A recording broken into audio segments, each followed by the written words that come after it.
Baik, teman-teman selamat pagi. Kita hari ini masuk ke pertemuan diskusi tentang prebiotik, pro, sin, pos, para probiotik. Ini berbeda dengan yang tahun lalu atau tahun-tahun sebelumnya. Ketika saya membawakan materi ini, jadi ada update materinya. Kalau materi tahun lalu hanya pre, pro, sin, biotik. Kalau ini saya menambahkan sesuatu yang baru di dunia kesehatan. Kita memiliki konsep tentang pos, karena ada pre, ada pos. Ada juga para probiotik. Itu sesuatu yang baru. Saya minta teman-teman bisa mencari. Oke, saya mau tanya, tapi bukan pertanyaan yang saya siapkan di malam. Menurutmu apa itu prebiotik? Pre itu apa? Yang kalian tahu? Biasanya apa? Satu persatu. Kenapa nggak usah malu? Coba, ada apa? Ya, namanya siapa? Okta. Apa Okta? Prebiotik.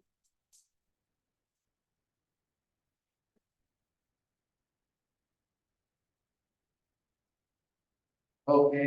Pre was sebelum was gitu. Oh. Oke, tapi dalam konteks prebiotik apa itu? Ya, prebiotik apa?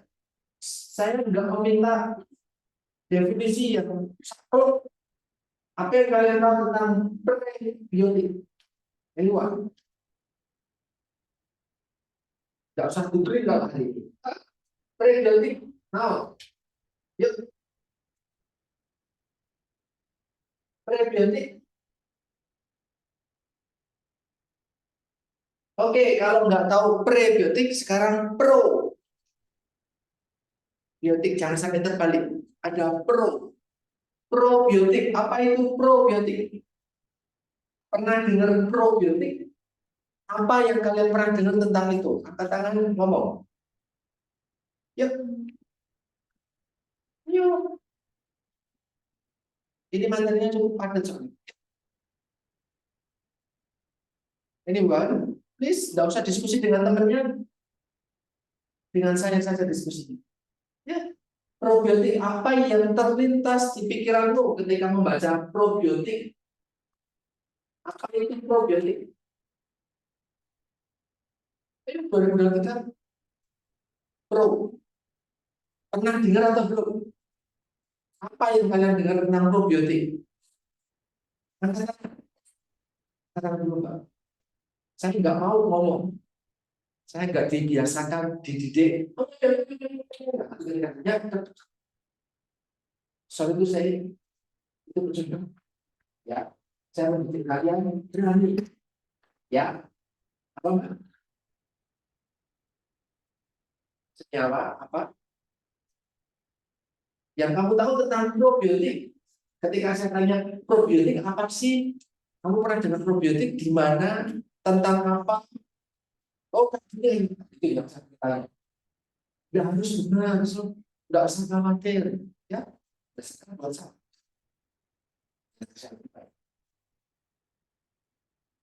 Ya, ada lagi probiotik. Ya, Mbak. Bakteri yang mengandung bakteri. Kamu dengar kata probiotik di mana? Salah, nggak apa-apa. Salah nggak apa-apa. Kalau di sebelah, saya lalu.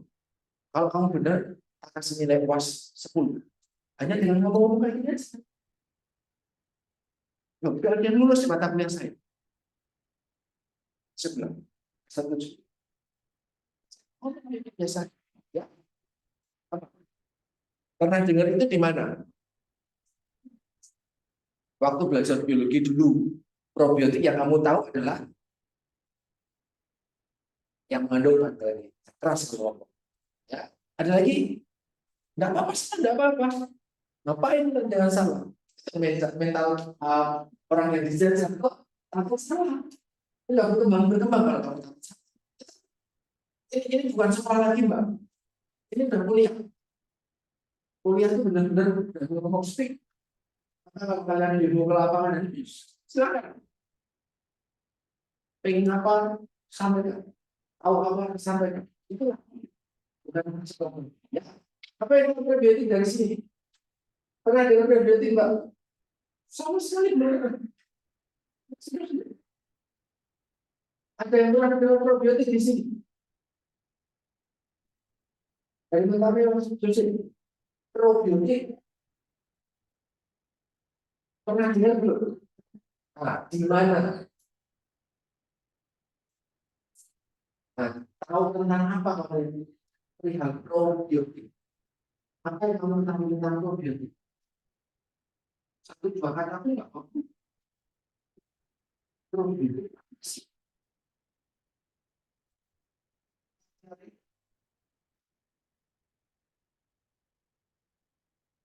Karena lagi ilmu orang bilang. Kalau sini probiotik, ya Mbak, revisi lagi. Probiotik apa? Mikroorganismenya. Ya, ada lagi probiotik. Probiotik enggak? Ya, enggak kembali. Biotik semua.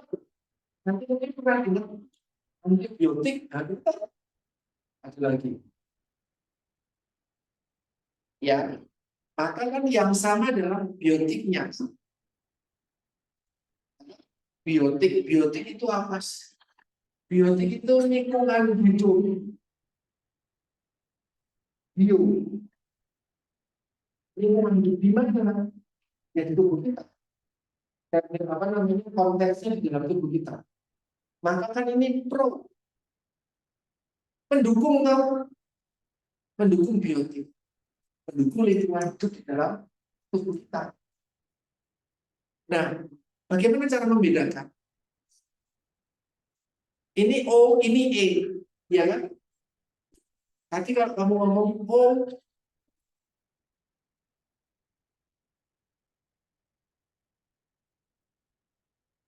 organismenya dalam ukuran yang mikroorganismenya. O, yang enggak kebalik. Jadi makhluk hidupnya adalah probiotik. Ya, ini biar kita nggak lupa dulu. Oke, ini cara saya mengingatkan kalian, mengajar kalian dulu berpikirnya. Probiotik itu makhluk hidupnya. Oke, makhluk hidup butuh makan nggak? Butuh. Maka makannya adalah prebiotik.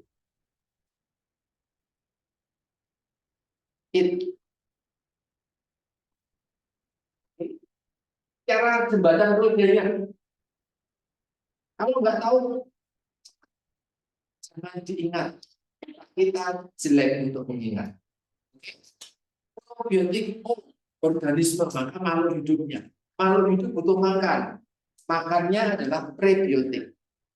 Maka prebiotik adalah makanannya probiotik. Oke, ini sampai sini nama itu dulu yang dipahami, itu dulu yang dipelajari. Yang penting itu. Ya, nanti yang lain kita akan coba lihat di slide-slide selanjutnya. Ini jembatan keledainya. Nah, kalian lihat sekarang. Sadarkah kalian bahwa di dalam tubuh kalian, khususnya di pencernaan, itu ada sampai 100 triliun lebih mikroorganisme. Kalau itu di dalam pencernaan, itu yang membuat kamu makan apa, besok pagi kamu biar. Itu membantu ekosistem atau biotik di dalam pencernaan kalian. Jadi apa yang kalian makan bisa di metabolisme, bisa fermentasi dan yang lain. Ada lebih dari 400 jenis bakteri, tergantung dari yang kalian makan. Kalau kalian makan yang gorengan, makannya gula, minuman manis, bakterinya yang cenderung suka raw food, makanan mentah, makanan yang mungkin cuma direbus, isinya sayuran, ubi, dan yang lain, nanti bakterinya ini. Oh, kalian suka minum susu, suka minum keju, suka minum olahan-olahan susu, maka bakterinya ini. Artinya, apa komposisi bakteri di dalam tubuh kalian masing-masing sesuai dengan apa yang kalian makan. Jadi kalau kamu makannya ini, bakterinya X. Ini bakterinya Y. Jadi tubuhmu punya bakteri yang relatif beda. Tapi kan ini orang Indonesia, pola makannya relatif sama nasi misalnya.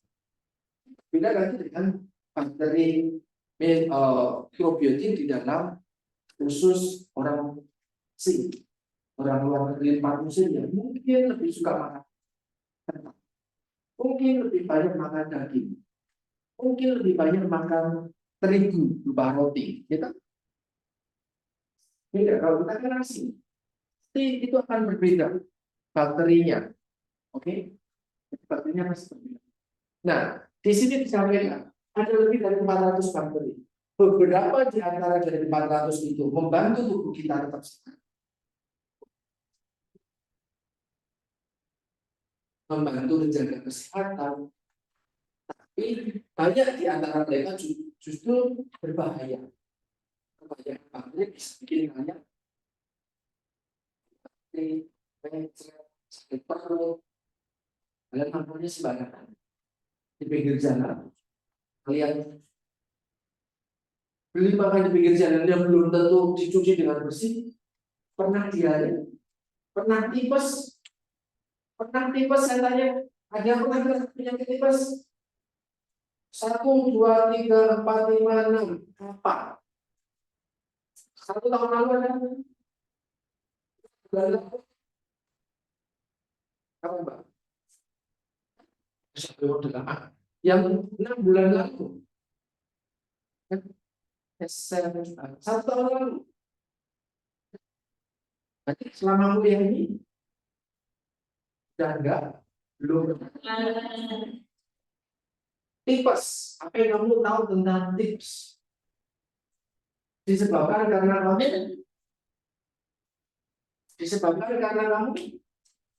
karena sembarangan. Dan sembarangannya kenapa? Makannya sana nggak bersih, berarti nggak kotornya. Apa kotornya? Bakteri apa? Salmonella ada di mana?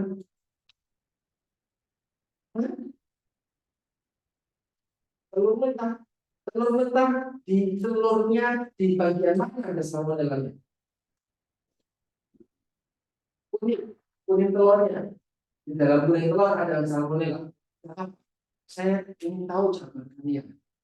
Tapi saya nanti kalian soal sekarang.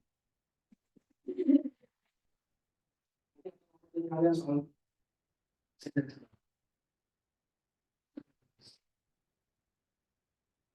harus lebih sehat dong.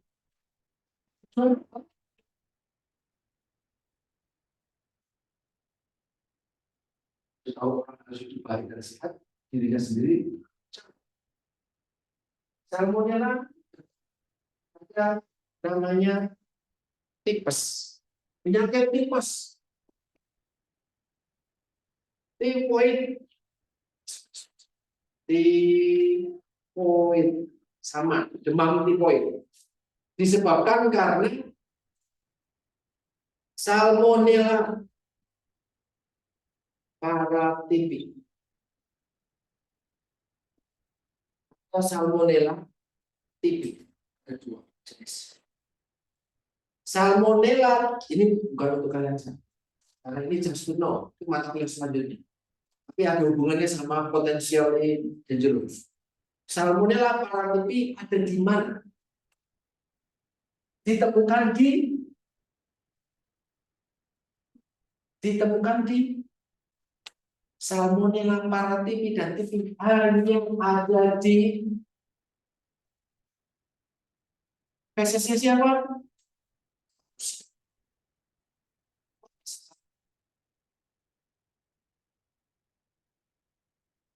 Nggak makan feses. Dan itu hanya ada di feses. Gimana menurutmu?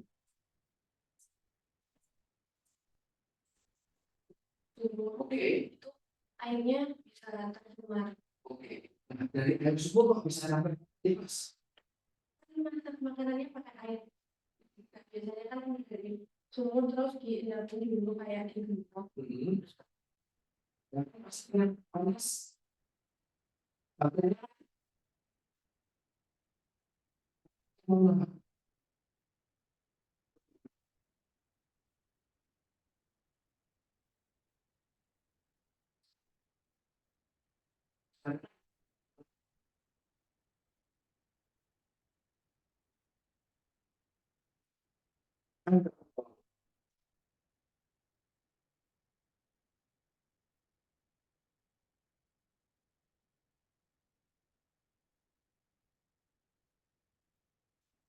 kok bisa ada bakteri di situ? Jadi kalian kalau ketemu saya nggak usah kalau kalian sejak sekarang. Tapi sama diri sendiri. Dari mana yang laptop di sini kan? Saya keluaran untuk ambil contoh produk kompetisi. Ya akan menjadi dirimu sendirilah nanti akan mendapatkan benefit.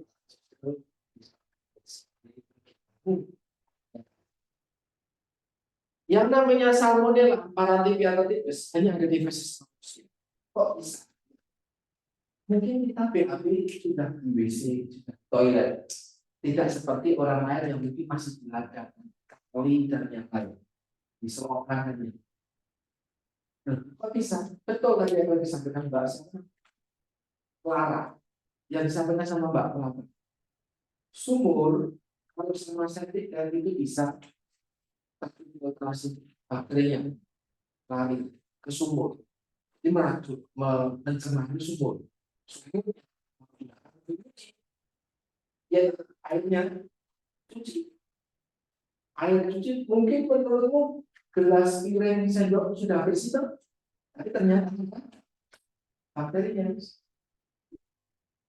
Bakteri itulah yang kemudian masuk lewat makanan. Apa sendok tadi? Piring dan gelas yang kamu cuci pakai air tercemar, kamu bisa tertular bakteri tadi kan? Itulah kenapa kalau kamu beli makanan di pinggir jalan semua, apakah mereka nyuci pakai air sumur terus-menerus? Mereka nyucinya pakai? Tapi kalau kita makanan di pinggir jalan dicucinya dengan ada bakterinya di situ. Apakah airnya dipanasin dulu?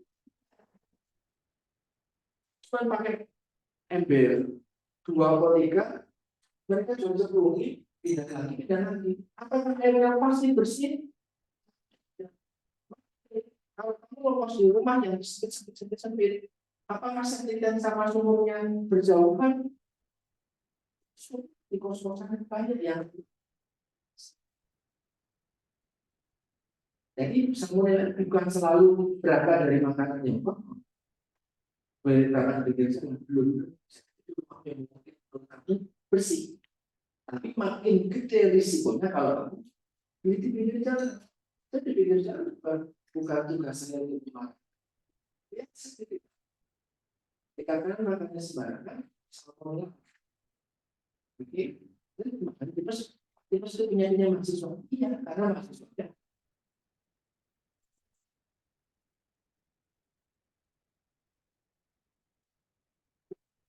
Bukannya pakai tips, bukannya pakai sini. Seperti pasti kan tidak tahu kamu mereka menuju. Tahu kamu sakit. Ya,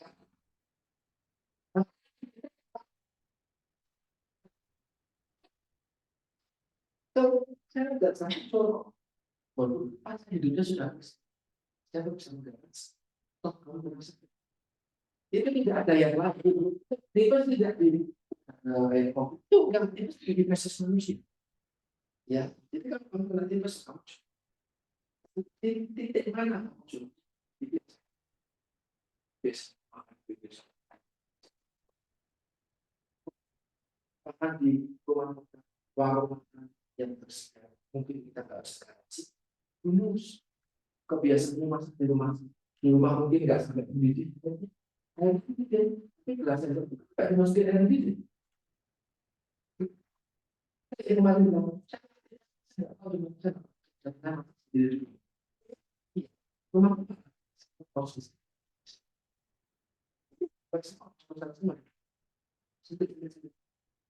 Sertifikat di belakang, sertifikat di dalam di depan, sumbernya di belakang, ada jarak.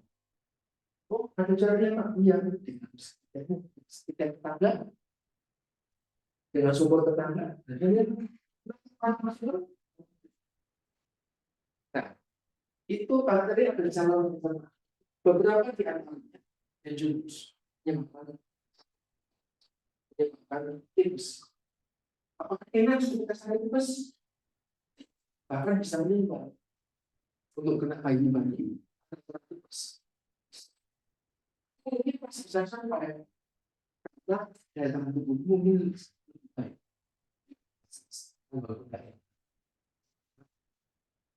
Kita ada yang berputar, pro-nya itu karena mayoritas bakteri yang ada di dalam pencernaan dipenuhi dengan bakteri yang sifatnya jurus. Nanti masih ada E. coli. Tapi di dalam pasti peluangnya lebih besar. Nggak mungkin apa namanya restock air terus-menerus. Nggak sempat. Mereka cuma bawa satu gelombang air, meskipun untuk satu hari satu malam.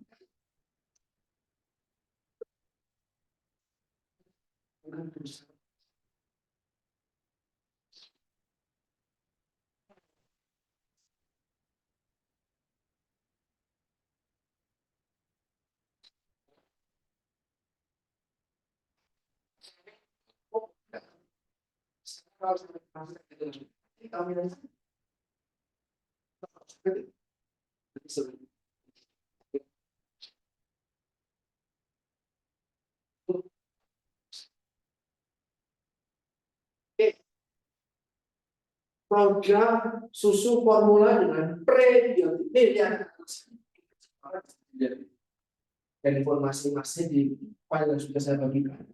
Ini ada tulisannya inulin prebiotik. Ada susu formula ditambahkan dengan Lactobacillus protectus sebagai probiotik. Itu susu formula dan dari mikroorganismenya yang sifatnya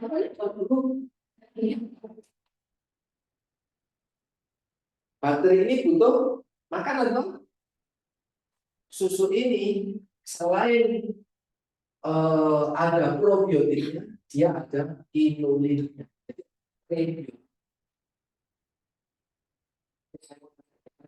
Dia mulai rajin membaca label. Saya buat produk yogurt sengaja. Kalau kalian ke rumah saya, kalian melihat banyak sekali produk-produk. Saya simpan biar kalian bisa. Mungkin akan saya pakai di saya ajar. Mbak, coba dilihat di komposisinya. Adakah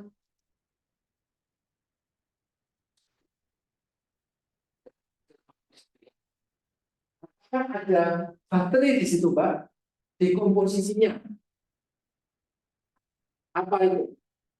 Streptococcus thermophilus dan Lactobacillus dehydroici.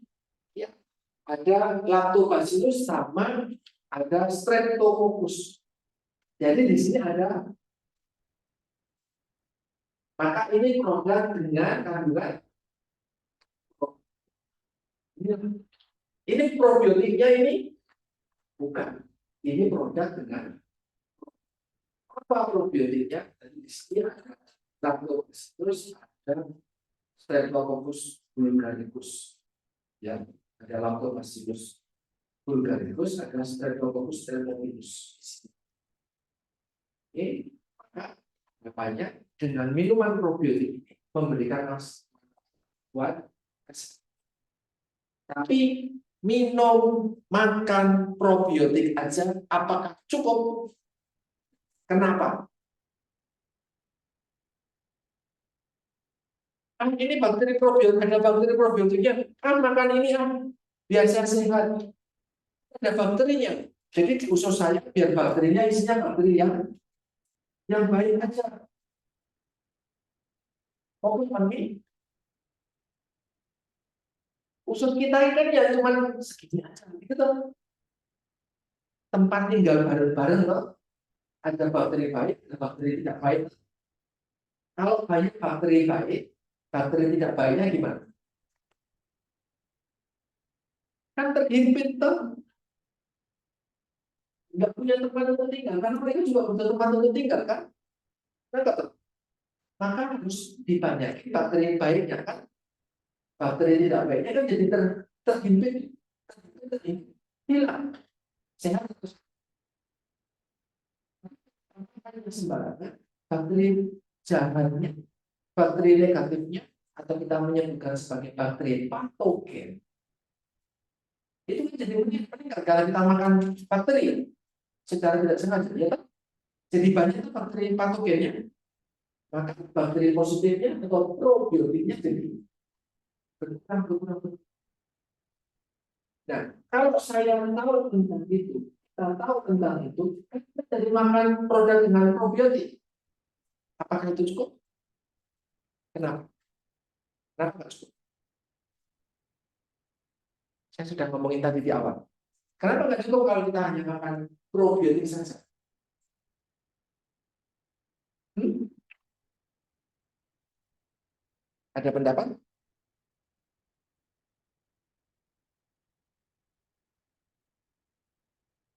Hmm? Mbak, pendapatnya sama saya tidak apa-apa. Salah, benar. Teman itu belum tahu.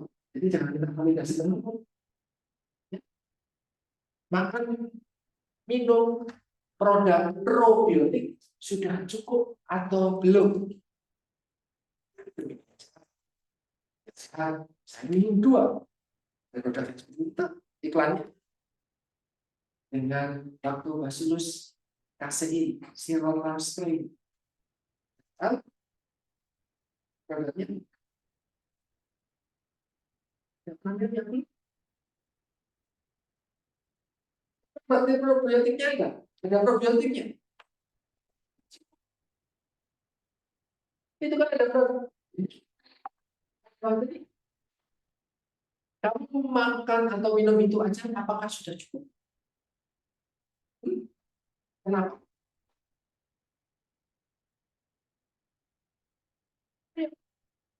Kenapa? Makan atau minum ini saja, saya jamin dari saya kalau positif semua, saya positif. Penguntungan semua, ternyata akan memberi gerak positif bakteri yang baik semua makan kayak kalian minum. Tapi apakah ini akan eksis terus menerus di pencernaanmu, tumbuh dan berkembang dengan baik? Hmm? Gimana itu?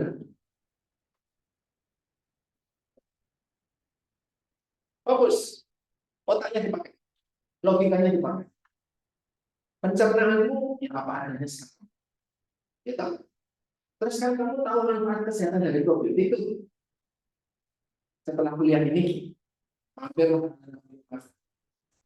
beli produk-produk dengan probiotik, baca dan oh ada nih lactobacillusnya, oh ada nih streptococcusnya, oh ada nih bifidobakterianya, bagus semua tuh.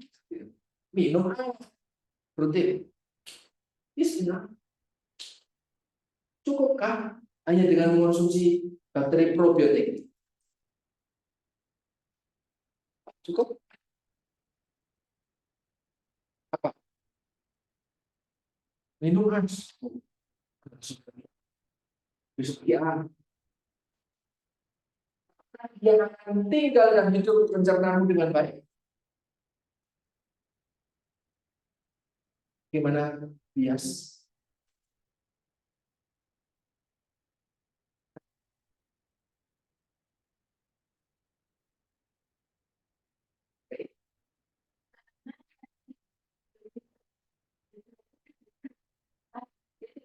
saya fokus lihat apapun yang saya katakan, apapun yang saya tulis. Kamu boleh hidup kan? Ini hidup enggak bakterinya? Sekarang hidup. Ketika kamu makan, apakah besok pagi dia tetap hidup? Oh, maka harus dilengkapi dengan prebiotik. Saya sudah kasih clue tadi kan? Pun di situ saya juga kasih clue tuh. Yang ketika susunya warnanya hijau itu.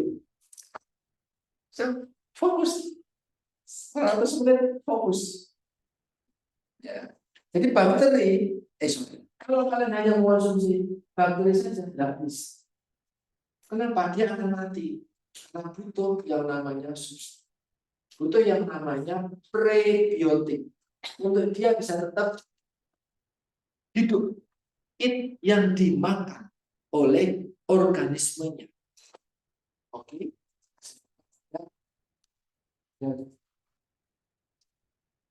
Ini sudah tidak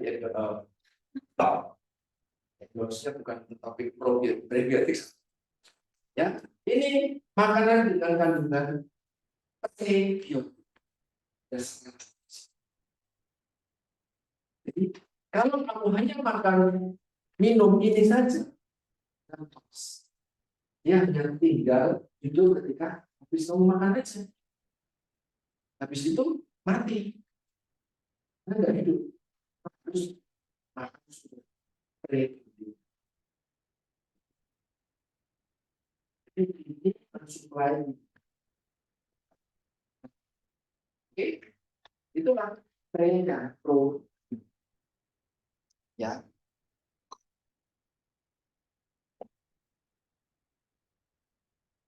betul karena tadi saya sudah ada pre, ada pro. Kemudian ada antibiotik. Nanti itu kan berarti musuhnya.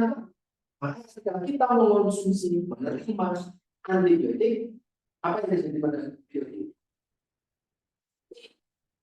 Pernah mendapatkan antibiotik apa? Ketika sakit. Ketika kamu nanti bos, kan bakterinya jahat tuh, harus dibunuh tuh, maka diberikan dengan antibiotik. Apa antibiotik kalau bunuh probiotiknya juga? Ya iya, ya mati semua. Karena dia adalah antibakterinya. Mati kabeh, nggak ada antibiotik. Maka ketika kalian mengonsumsi antibiotik, apa yang terjadi pada ususnya? Di lingkungan biotik di dalam pencernaan kalian, apa yang terjadi kira-kira? Kamu rajin tuh makan pro dan pre, rajin banget. Tapi tiba-tiba karena dia makan di pinggir jalan, wah kena diare. Sudah nih kasih antibiotik kan gitu. Antibiotik sampai habis ya kan gitu. Antibiotiknya habis setelah 3 hari sudah sembuh. Dalam 3 hari tersebut, hari keempat, apa yang ada di dalam pencernaannya?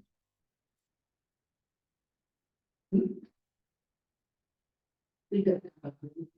Apakah pencernaan jadi bagus? Tidak. Kenapa?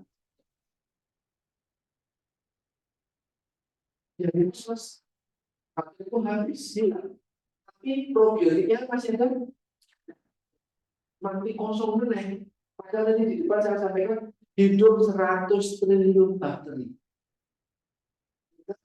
Hilang semua karena adanya probiotiknya sudah selesai.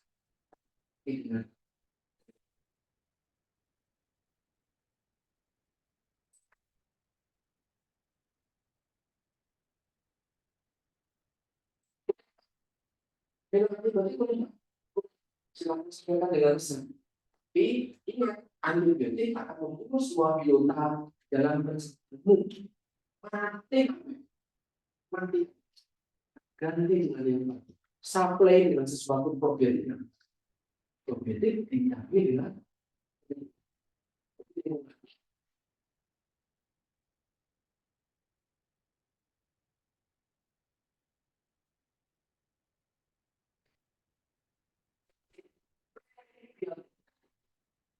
apapun itu yang memicu tumbuh kembangnya bakteri komensal, bakteri yang sifatnya baik. Kalau bakteri yang sifatnya jelek adalah kalau yang sifatnya baik adalah komensal. Yang mendukung bakteri komensal di ususmu dan memberikan kontribusi kesehatan itu namanya prebiotik. Sumbernya apa? Hampir semua sumber non-digestible food ingredients. Kan kemarin kita ngomongin tentang komponen makanan yang indigestible, yang tidak bisa tidak jadi itu kan serat pangan. Makanya kemarin materinya serat pangan terus prebiotik. Ya ibaratnya nggak hilang. Contoh produk dengan prebiotik mulai dari bawang, kedelai, nanti produk kedelai bawang, kedelai, asparagus, pisang, ada lonceng, roti, ada apa namanya artichok, ada bawang putih. Ini adalah sumber-sumber prebiotik. So kalau kalian makan minum bakteri probiotik atau bahan dengan probiotik, dilengkapi dengan prebiotik. Selain sebagai sumber serat, itu juga sumber. Sampai sini bisa dipahami?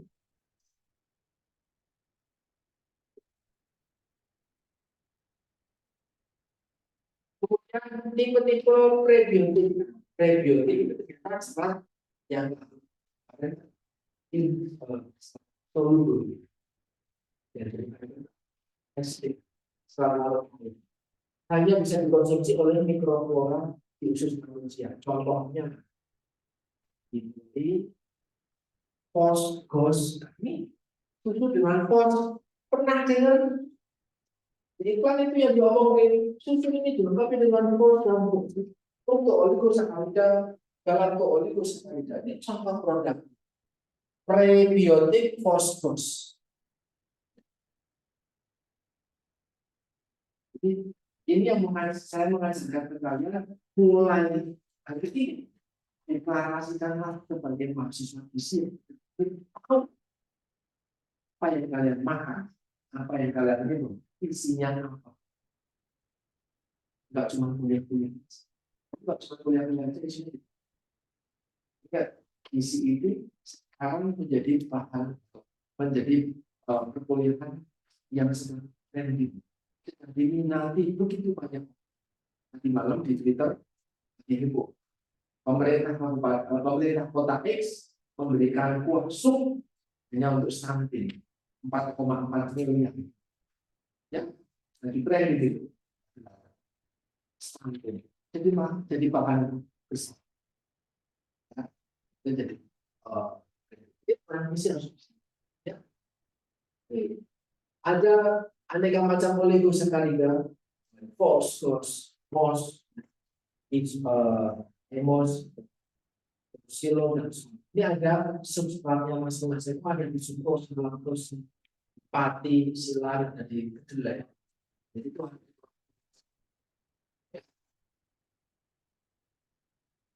apakah semua sumber serat itu prebiotik ini? Jadi ada karakteristiknya ini. Yang pertama, dia harus bisa, dia tidak bisa dihidrolis. Kalau sudah bisa dihidrolis, berarti bisa digesti. Serat katanya tidak terdigesti, tidak bisa diperiksa.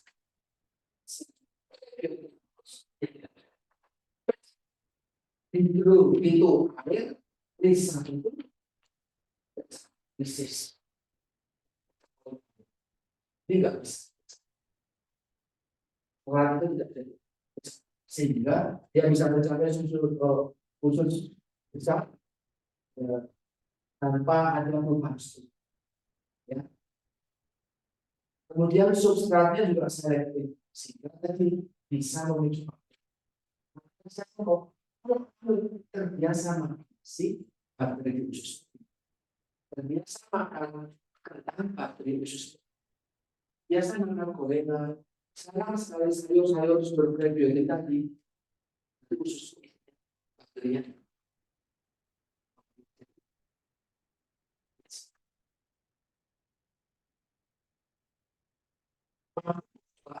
Mikroflora atau mikroorganisme di kolon menjadi komposisi yang lebih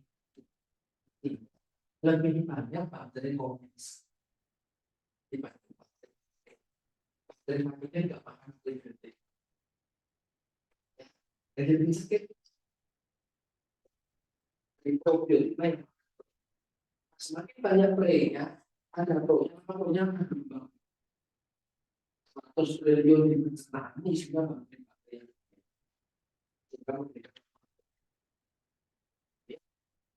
Manfaatnya apa?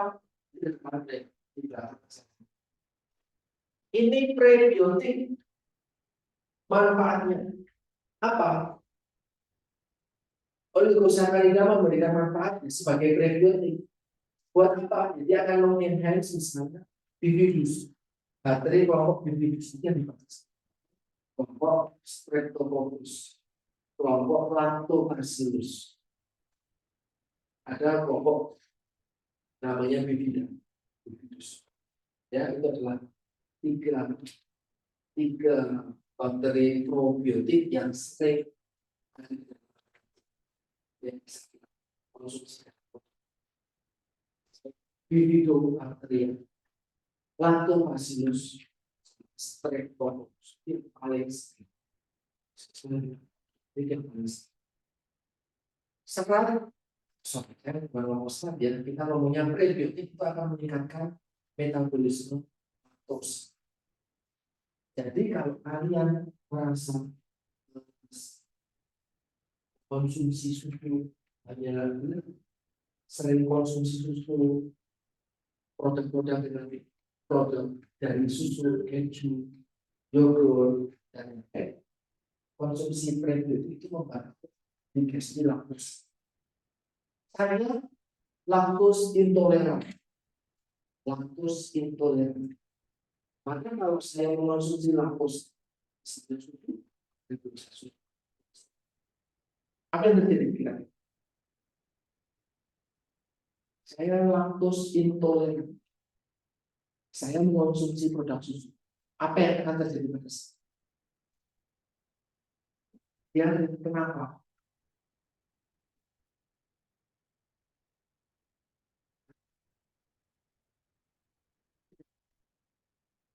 Kenapa? Laktos intoleran. Saya minum susu.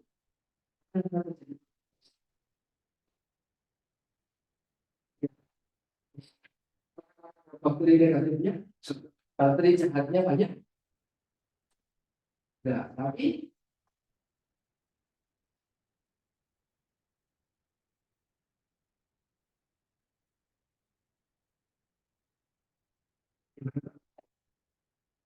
yang pecah laktos.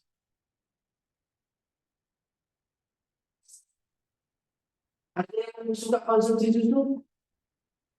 Kalau konsumsi susu diare enggak, aman aja. Kok saya diare dia enggak diare? Iya, iya. Apa yang ada di dia tidak ada di sini. Kok dia bisa dalam rasa saya nggak ada?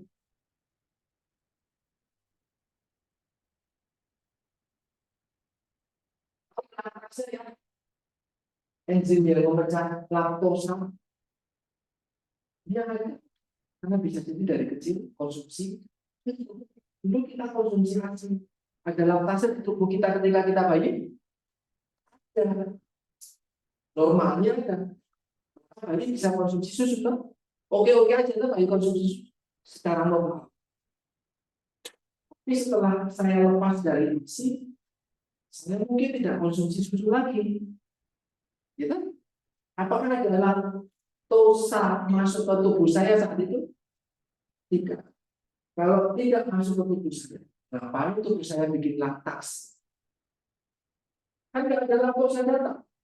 Saya nggak mau konsumsi susu. Tapi dia masih konsumsi susu dari keluarganya. Maka masih produksi laktase, masih. Saya nggak produksi laktasenya, stop. Dia masih jalan karena dia masih konsumsi laktosa. Laktosa dari susu, baik itu susu formula atau susu hewan seperti susu sapi. Kalau saya tidak konsumsi itu lagi, kalau saya stop. Ketika saya mengonsumsi susu lagi, kan ada laktosa tadi dalam pencernaan saya, tidak ada yang memesan. Terus variasi tubuh adalah ini asing, saya tidak lagi. Oke, tapi bagaimana? Iya, dia makanan saya. Dan terus atas itu dibantu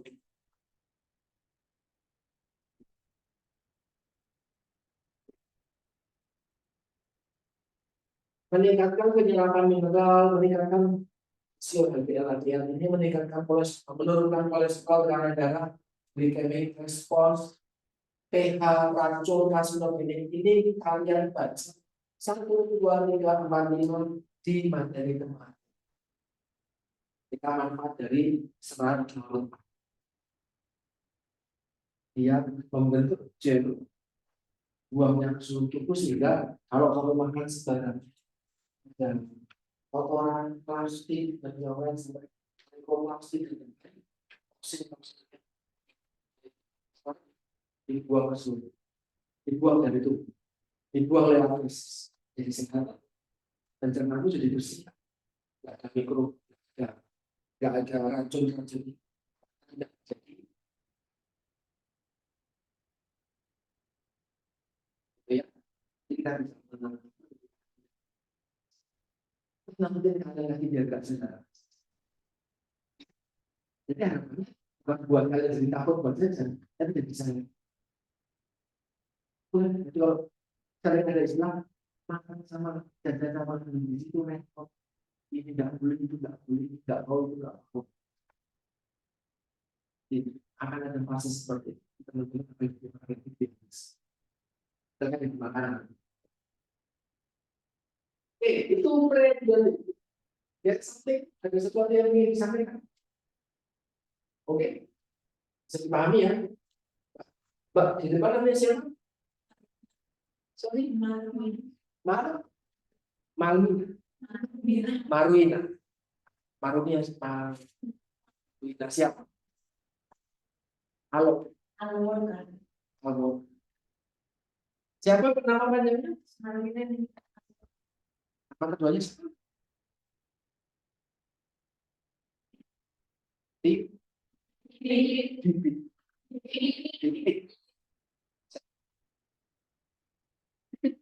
Nanti kita akan post emang di YouTube diputar kuliahnya.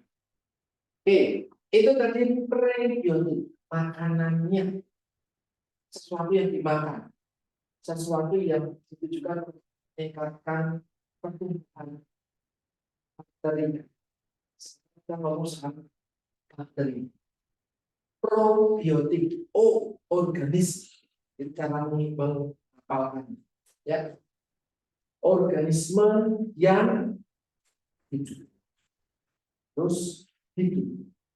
Di mikroorganisme hidup yang ketika jumlahnya cukup itu bisa memberi manfaat bagi kita sebagai inang.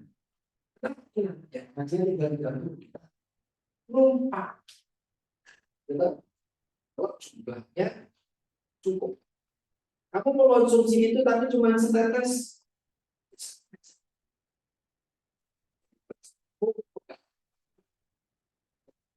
Mikroorganisme hidup yang kalau dikonsumsi dalam jumlah cukup, dia akan memberi manfaat.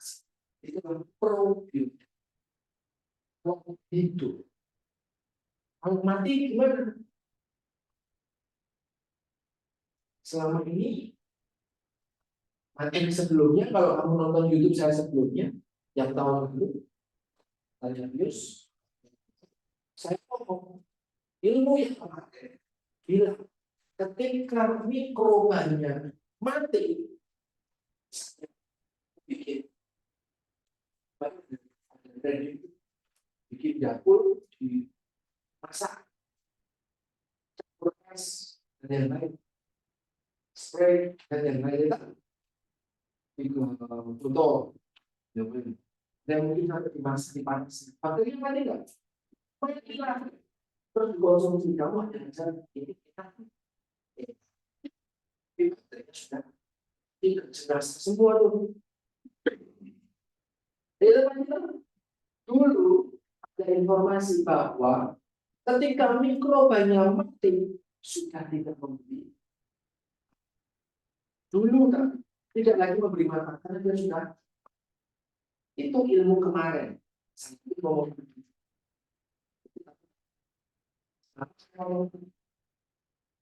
tapi ada konsep baru bahwa ketika probiotiknya mati itu ternyata masih bisa ngasih manfaat. Namanya paratrofik. Jadi bakteri yang sudah tidak mati lagi, probiotik yang sudah mati, panas dan ternyata itu memberi manfaat. Artinya kamu dapat manfaat oleh probiotik baik dia dalam kondisi hidup. Ini ilmu baru. Saya pun tahun lalu saya ngomongnya sebaliknya. Bakteri harus hidup. Karena belum ada konsep apa. Ya, ilmu jangan berkembang. Ya, kita mengenalnya sebagai bakteri baik. Ada yang kata fermentasi dan kata penelitian, lactobacillus, lactobacillus, dan bifidus. Ada Saccharomyces, tadi ada Streptococcus, jadi nama-nama apa? Yang komen, yang baik.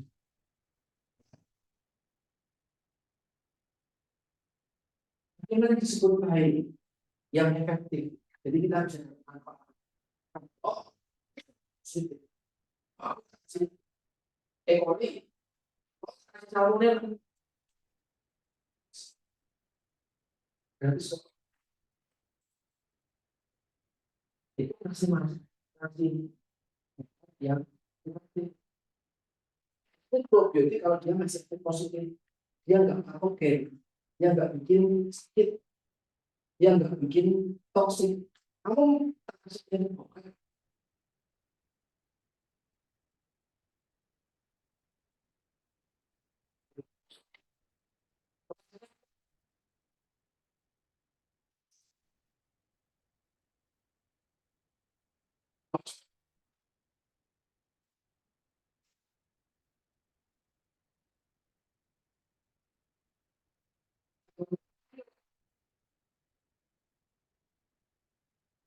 Itu kamu bakal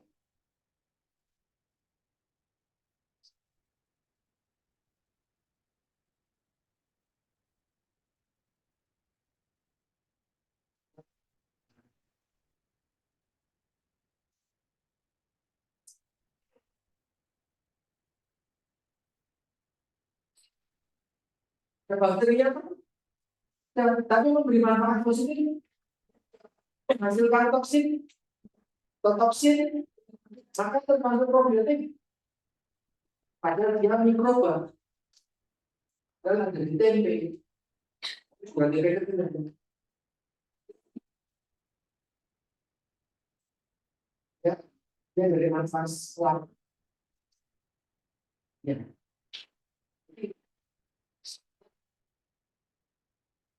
Untuk dengan apa yang dibuang, dimakan lah.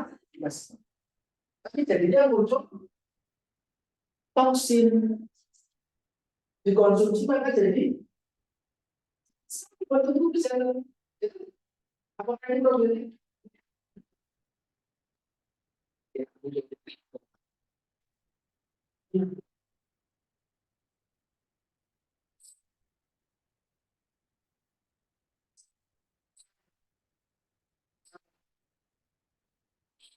apa namanya ampas apa difermentasikan berapa berita orang mengonsumsikan itu enggak. Jadi kalau bicara tentang itu nanti bukan di mata kuliah ini. Kapasitas itu mengandung sejumlah sel-sel hidup. Jadi kalau kamu makannya cuma sedikit, enggak sempat. Ya. Dan harus hidup dan mampu bertahan di usus. Kan kamu makan probiotik enggak usus langsung mati enggak kan? Lewat lambung itu loh dilakukan. Ada asam lambung itu kita bisa muncul. Pola aja mungkin juga bisa hancur. Karena kan begitu kan apa bakteri. Sebut bakterinya baik kalau dia bisa bertahan dari yang buruk. Ya sampai usus besar itu dalam kondisi hidup. Ya, tetap hidup itu disimpan. Kan tidak diproduksi kemarin itu saya produksi langsung. Jadi bakteri lactobacillus dia ada di dalam produk yang saya sampaikan tadi, itu dia masih hidup. Maka menyimpannya apakah boleh dimejakan? Mungkin di refri atau mungkin di kulkas. Biar dia tetap dalam kondisi yang baik. Jadi ketika kamu minum, dia belum jadi jenis. Dia masih hidup. Dia masih probiotik. Dia masih hidup. Sifat sensori yang baik. Mau kalau kamu minum itu tapi isinya aromanya pahit itu enggak enak. Enggak ada segera. Maka kita harus dimakan. Probiotik. Tapi masih bisa ditoleransi. Karena ada rasa buah. Dulu kalau yang angkatan sebelumnya kita bikin minuman probiotik. Tahu-tahu kita bikin minuman probiotik dari fermentasi kedelai sama materi yang saya sampaikan bikin produk dengan maksimal, bikin mie, bikin roti baru bikin kue baru itu tak. Dan bisa diisolasi dari inang. Jadi mengambil bakteri yang memang bukan di pencernaan sapi, babi, umum. Probiotik ya. Manfaatnya apa? Ya bisa meningkatkan nilai gizi, bisa menyembuhkan kamu dari diare. Kan tadi diarenya karena bakteri patogen.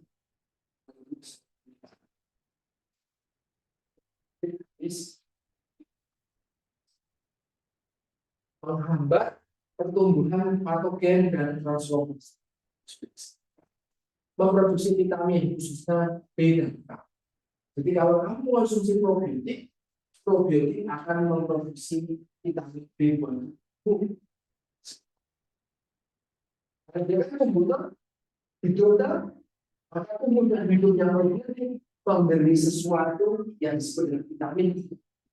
Bukan kemudian kita hidup. Kita hidup.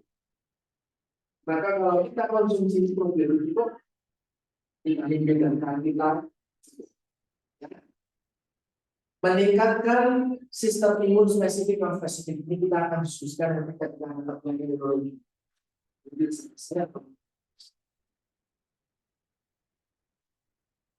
Karena kemarin kita nanti kalau ya konsumsi itu dua.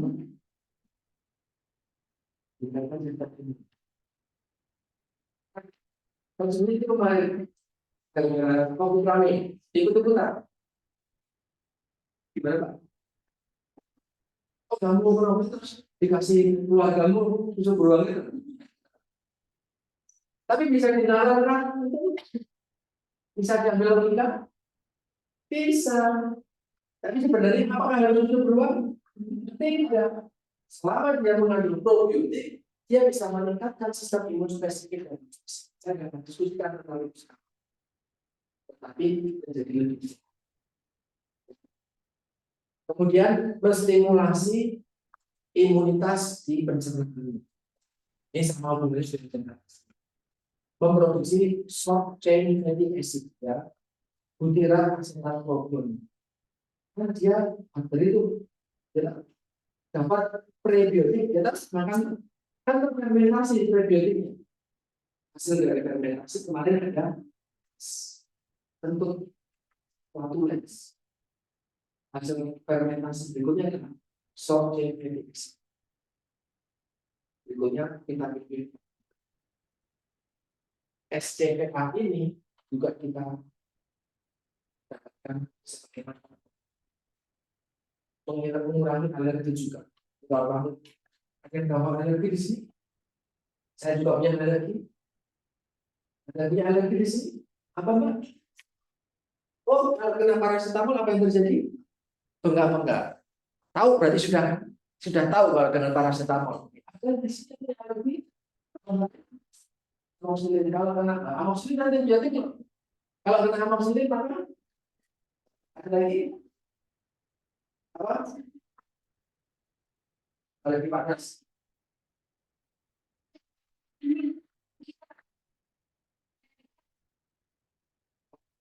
Alergi perbaiki alergi itu dengan konsumsi probiotik. Sistem imun itu jadi ya, coba dulu. Ya, semua macam cara saya dengan ngomongnya bilang bisa dipakai langsung hari ini. Lalu itu probiotik dikonsumsi. Apakah cuma probiotik saja?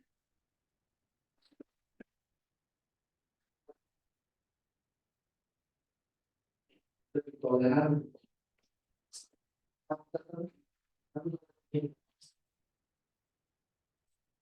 Kok bisa Pak? Iya. Kita sebenarnya memiliki spesifik.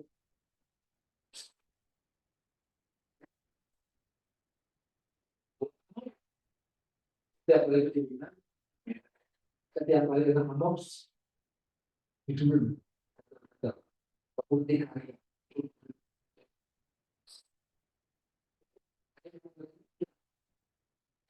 Itu alergi belalang langsung dijual semua seluruh itu. Ya, itu bisa dikurangi. Itu tadi probiotik. Coba kita kembali sebentar.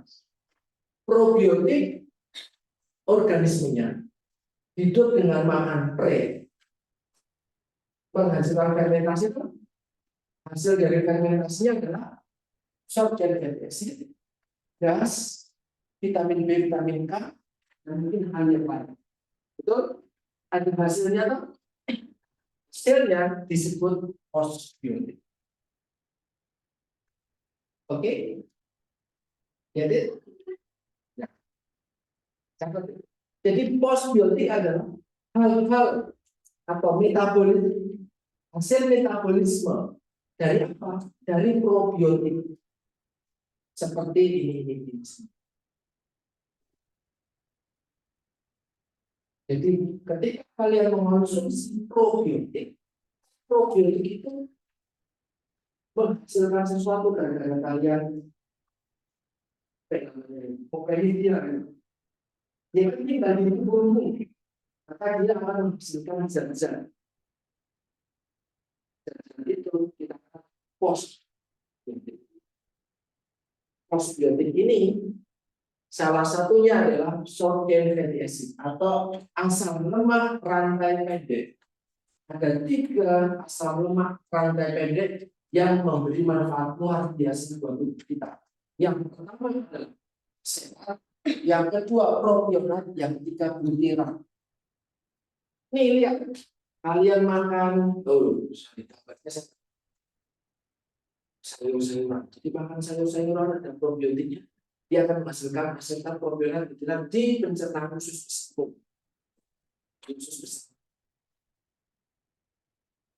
besar ini asetat, kamu lihat akan memberi manfaat untuk tulang, menurunkan risiko asma, menurunkan risiko penyakit diabetes dan yang lain. Artinya kalau kamu konsumsi probiotik, memberi manfaat kesehatan itu betul. Yang sekarang yang disebut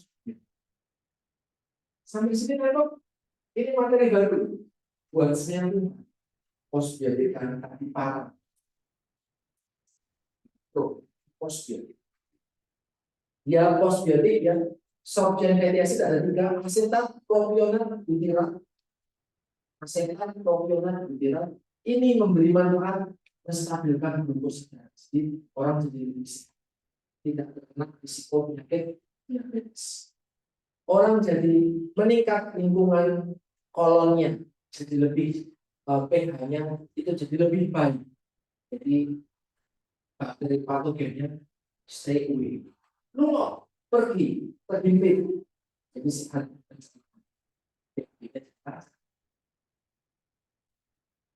Kemudian sistem imunnya jadi lebih baik. Teman-teman, ini mungkin nanti ketika materi selanjutnya terkait dengan nomor 3 ada imun tadi.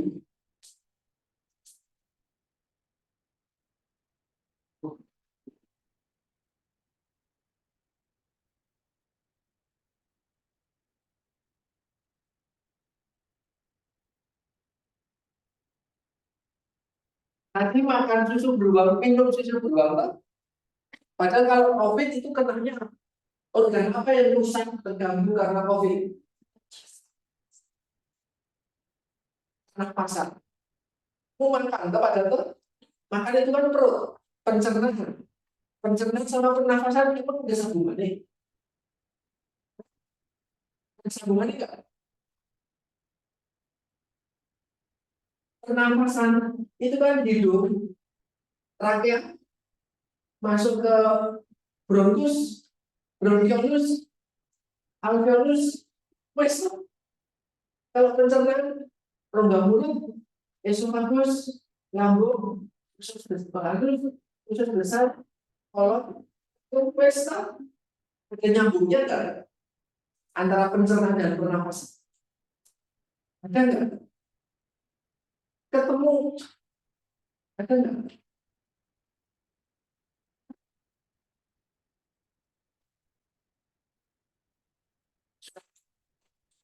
Yang bukan. Ada titik temu enggak antara pernapasan dan pencernaan? Ada enggak? Enggak ada. Tapi ada yang namanya good brain pulmo axis. Saya sambil kalian mendapatkan materi ini. Good brain pulmo axis. Tapi kadang di materi-materi di jurnal hanya good brain axis. Artinya apa? Ketika saya menambahkan pulmo, artinya adalah apapun yang kalian makan di pencernaanmu, gitu? Ketika di pencernaanmu ini ada probiotik, maka probiotik tersebut akan memberi manfaat pada fungsi otak, akan memberi manfaat pada fungsi paru. Maka ada aksisnya segitiga antara pulmo, brain, sama pencernaan. Aksis. Yang kamu makan, otakmu akan lebih baik. Probiotik. Makan susu banyak, susu bayi meningkatkan kemampuan kecerdasan anak, gitu kan? Dari good brain axis. Terus kemarin ketika dia kena COVID ada good pulmo axis. Ya, saluran pernafasan itu lebih kuat. Tidak, regulasi sistem imun karena ada postbiotik.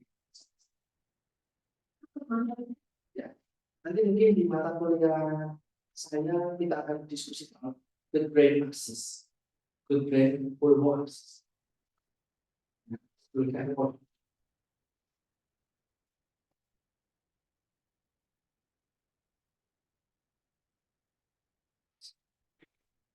axis, brain pulmo axis.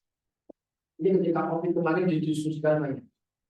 Tanya Pak, oh banyak yang makan probiotik. Nah, bagaimana pre dan pro bekerja? Probiotik, kalau tadi prebiotik digambar pisang, garlic, onions, terus asparagus, kacang, kedelai itu prebiotik. Maka probiotik contohnya ada keju, ada coklat yang pahit, coklat pahit itu artinya ada coklat. Kemudian ada kefir, ada sour cream, ya, ada miso. Miso itu dari Jepang. Seterusnya ada pickles. Pickles itu ada yang difermentasikan, pickles. Kemudian ada susu probiotik, ada yogurt. Ada yang berbeda. Kombucha. Oke. Sebenarnya saya juga mengerti beberapa kombucha. Kombucha. Satu itu kombucha.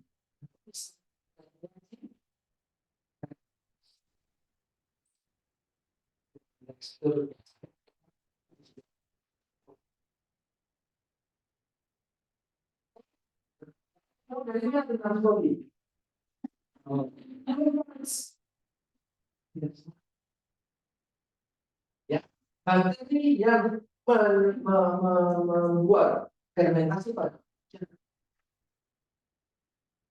COPD.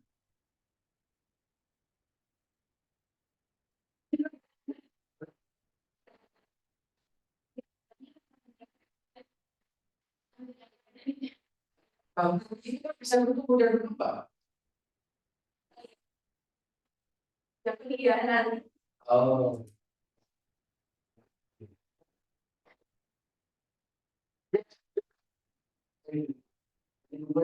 Ideal. Kombucha. Ada lagi. Betul kombucha belum saya tahu di sini. Dia probiotik juga. Ada apa lagi? Jadi lagi lah.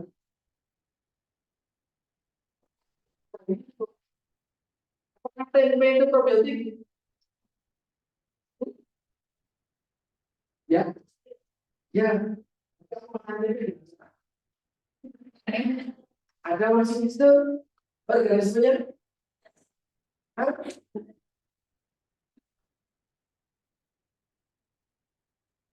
Ya, kenapa sakit? Masih digoreng.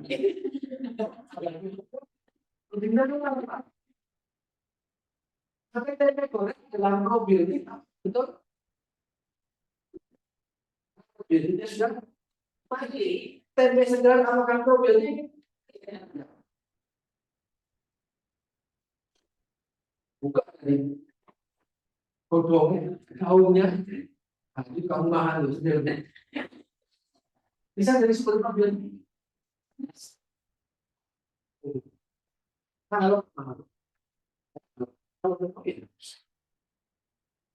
nanti maka tempe menjadi sumber makanan. Betul. Karena dia sudah dia juga sumber protein. Karena tempe yang dibuat dari sumber bahan air. Tapi kan ada semua itu.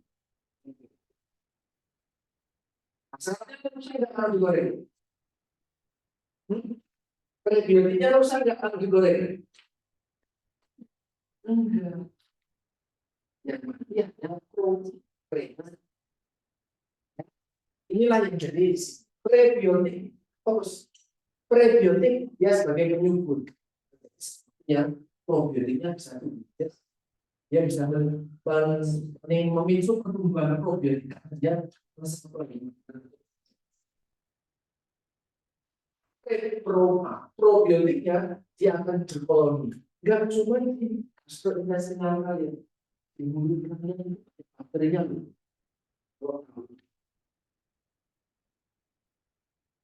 Banyak bakteri ya jadinya tinggi lupa. Dia yang mana nih kalau kehidupannya jorok di mulut ini. Harus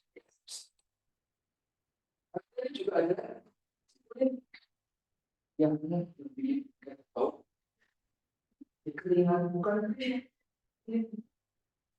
bukan kering, bukan kering.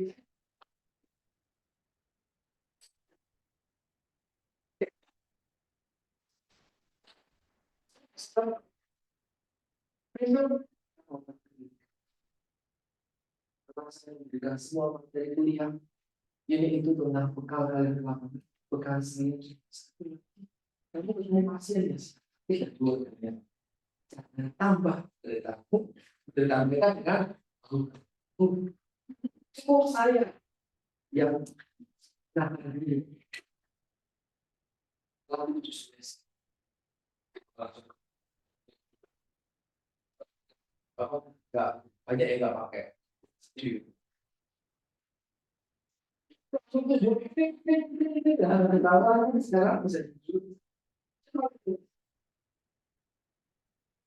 Saya menghormati ada kepercayaan tertentu yang memang melarang pakai.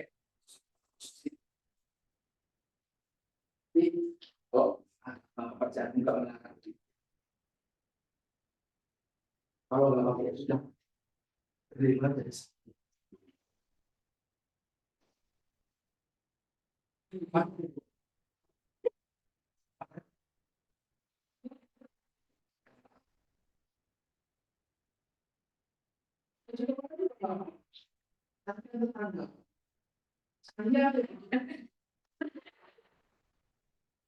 saya kan kalau ini pergi sendiri,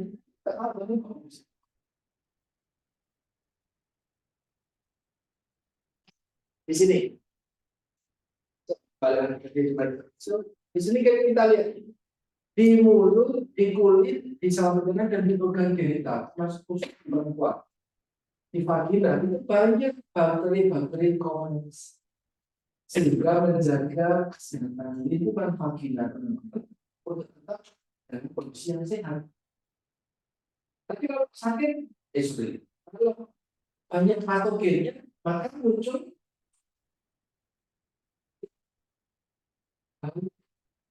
muncul mungkin lendir, warnanya mungkin putih, kuning, hijau, itu adalah indikasi yang dibersihkan dengan antiseptik akan membunuh semuanya. Apakah bakteri komensalnya juga mati dengan adanya antiseptik? Nanti bakteri antibiotik yang diberikan ada kemungkinan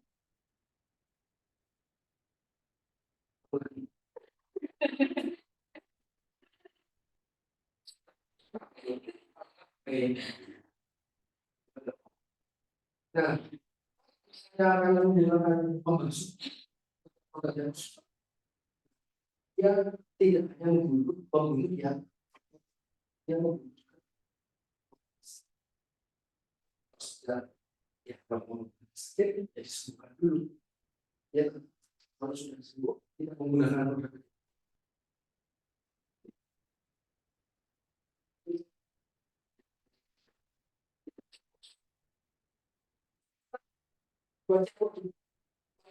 SPBU pakai seluruh umat pengunjung sudah pasti bersih.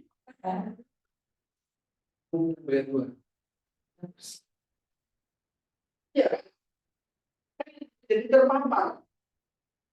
Jadi selain sembarangan perlu dibatasi, kencing sembarangan perlu dihindari.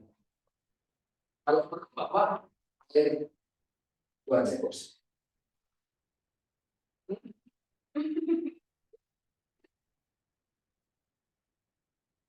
Nah, perbedaan pre dan pro. Kalau prebiotik tadi saya ngomong ini mau dibungkus nggak sampai kosong, secukupnya aja. Maka prebiotik tidak harus pemanasan waktu suhu dingin, tidak harus. Tapi probiotik dia bisa mati kena panas, maka dijaga agar dia bisa tetap hidup, agar dia bisa mati. Kalau mati pun para probiotik kemarin saya bilang tidak bermanfaat, sekarang probiotik sudah mati, Probiotik yang sudah inaktif, ya. Probiotik selain bentuknya susu, fermentasi, ada beberapa produk, ada juga sekarang. Jadi bentuknya tablet, kapsul, permen. Produk tersebut teknologinya namanya microinfusion. Ini slide baru.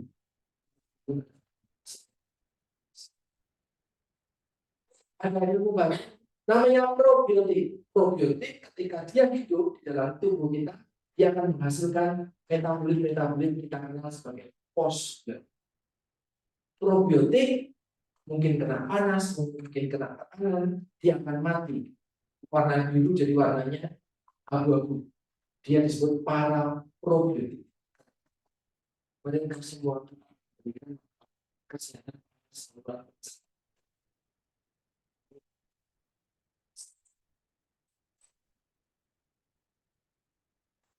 Probiotik dalam bentuk suplemen. Ingat, tidak semua yogurt mengandung probiotik. Tidak semua. Kalian perlu baca. Yogurt ada nggak? Susu yang terkait stok. Tapi apakah ada bakterinya masih tinggal di situ dan masih hidup? Probiotik itu masih hidup ya. Kalau berarti namanya apa? Maka probiotik dalam bentuk dosis ada yang bentuknya yogurt dengan probiotik ini ya.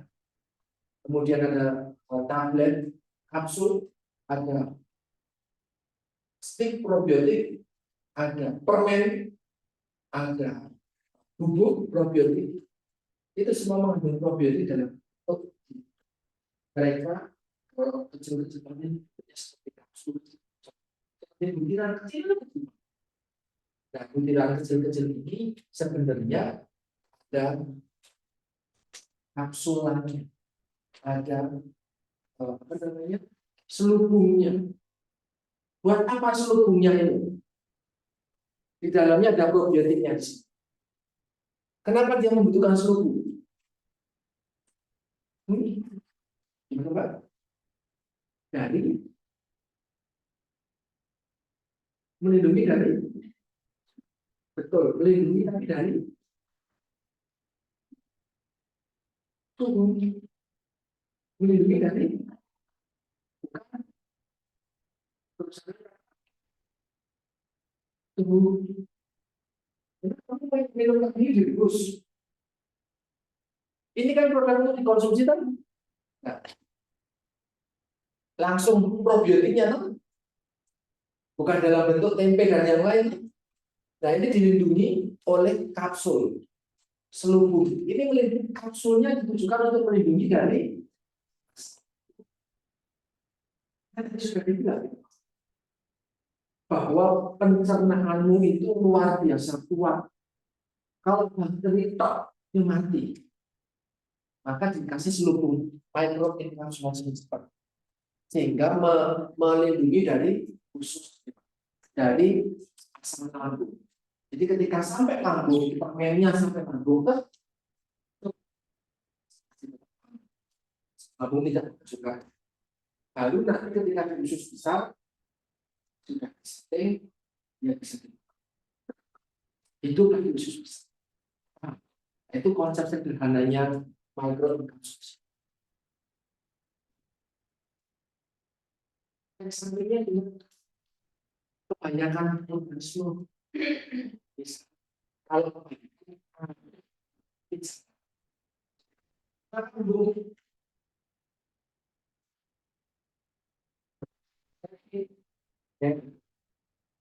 Jadi diare jadi sakit perut. Jika berlebih akan sakit infeksi.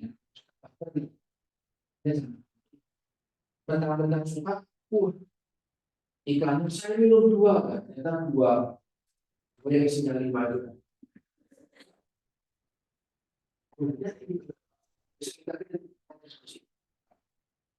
Kalau mau yang murah, jadi rendah gulanya, pilih yang ini. Bahas dari belakang.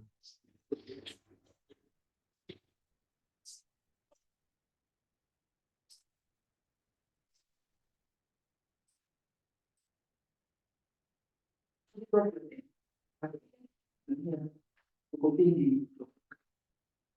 Sorry, 10 sampai 20 gram. Ini kalau satu kali dua, ikannya sampai dua. Tapi gulanya banyak banget, itu dari produk itu.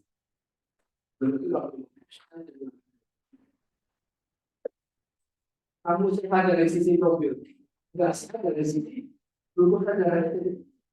Nah, pilih yang lain, warnanya. Kalau merek itu ya, baca. Kalau yang dulu kita cuma tahu. Jadi orang jadi tahu harus dengan konsumsi apa gitu. Ya, sering teman. Kasih informasi. Jadi hidupmu itu enggak hidup itu ada ilmunya. Orang lain kan nggak kuliah. Ada infeksi. Kemudian untuk orang-orang tertentu yang memang masalah dengan sistem yang muncul masalah keuangan. Buat yang imunokompromis, buat yang orang yang memang sistem imunnya sedang down, sedang rendah. Misalnya orang-orang masalah autoimun dan yang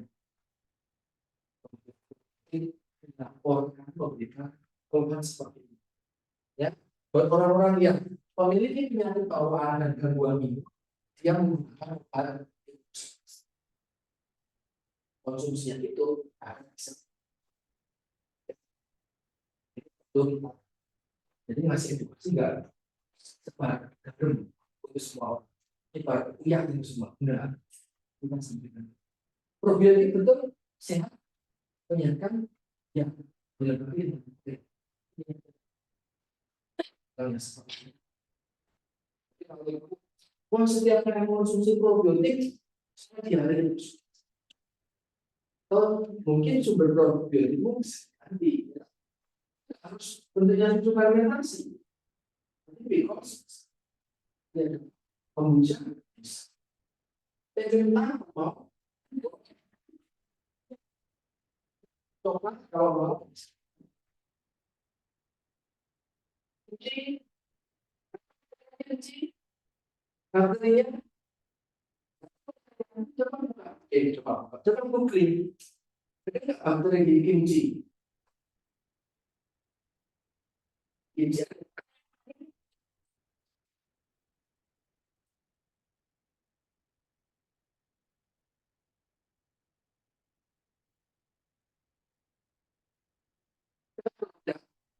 Tadi mengonsumsinya kalau saya menyarankan kan silakan konsumsi ini karena mengandung probiotik kan kita imbangi dengan ini karena mengandung prebiotik ya kan jadinya dua produk rekor. Nah ada produk-produk yang namanya simbiotik jadi satu paket itu bukan bisa dapat tapi dalam produk ini dia mengandung pre, dia mengandung pro, namanya simbiotik. Jadi pangan yang mengandung kombinasi pre dan pro, dia bisa bekerja sinergis. Misalnya susu dengan fos dan bifidobacterium. Jadi di produk susu tersebut ada fos dan bifidonya. Susu dengan laktitol, dengan dilengkapi dengan lactobacillus. Susu tersebut sebagai simbiotik. Nah, ini saya ngambil beberapa contoh penelitian. Ada penelitian oleh Lorenzo, dia meneliti inulin dengan lactobacillus. Dia meneliti tentang lactobacillus bifido dengan fos. Dia meneliti tentang lactobacillus dengan poliolipis. Ternyata memberi manfaat risiko batuk di anak, saluran pencernaan lansia membaik, keseimbangan mikroba pencernaan juga. Jadi di anak di lansia juga bisa dengan adanya konsumsi sini. Oke, ini rangkuman hari ini. Kita sudah bicara tentang prebiotik, ya dari makanan-makanan. Kita bicara tentang probiotik, yaitu adalah mikroba-mikrobanya yang hidup pro butuh pre sehingga menghasilkan postbiotik. Ya, probiotik tidak selamanya hidup, ada usianya, ada risiko dia mati juga karena panas dan yang lain. Maka menjadi parabiotik. Semuanya ini membawa manfaat untuk kita. Saya ambil contoh tempe, karena ini paling sering dibuat kita. Tempe itu bisa menjadi sumber probiotik, postbiotik ketika dia dalam kondisi belum dimasak, belum kena panas. Tapi kalau kena panas, probiotiknya menjadi mati dari aktif, jadi tetap postbiotiknya tetap bisa. Ya. Ini juga Pak. Nah, ini buat ke depan bagaimana? Saya masih semester sini. Saya masih semester 1, Pak. Kalau mau melakukan penelitian besok di semester 7, ambil penelitian tentang pengembangan tanah seperti ini. Ini masih sangat menjanjikan buat jualan masih luar biasa. Kan konsepnya adalah kamu itu apa? Coba bikin produk kombucha bisa dijadikan jualan. Olahan produk ini ada pro-nya loh, ini ada pre-nya. Maka kombucha saya sebagai produk yang simple. Ini bisa menghasilkan manfaat. Makanya apa ini sedang sangat luar biasa. Dan kamu oh saya kira ini Pak bisa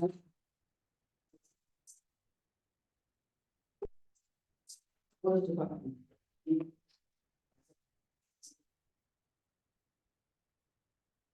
sangat menjanjikan.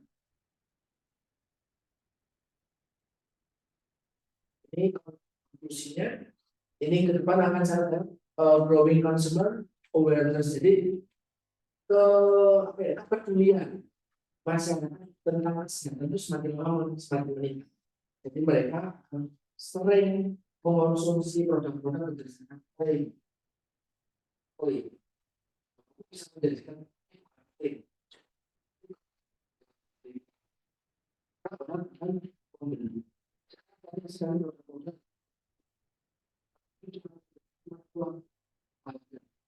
yang warna kedua yang